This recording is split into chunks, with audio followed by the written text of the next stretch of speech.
Tricycle driver patay nang mabagsakan ng puno habang pumapasada sa General Trias City, Cavite. Pasahero nito sugatan. Ang detalye sa report ni Paul Hernandez. Kita sa CCTV camera ang mga tricycle na dumaraan sa basang kalsada sa Barangay San Francisco, General Trias City sa Cavite.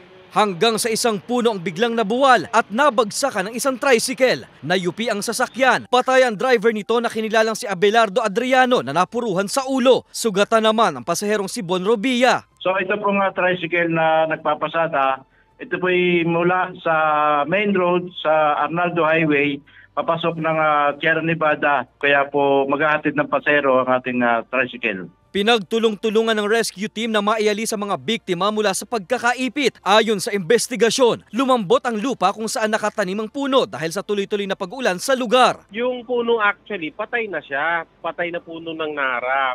Wala na siyang yung roots niya, kumbaga bulok na yung root system.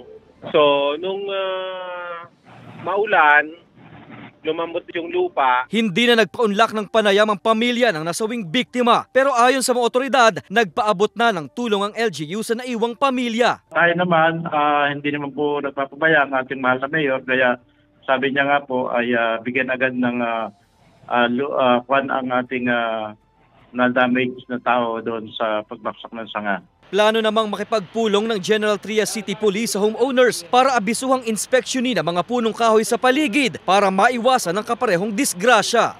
Paul Hernandez, Balitang Southern Tagalog.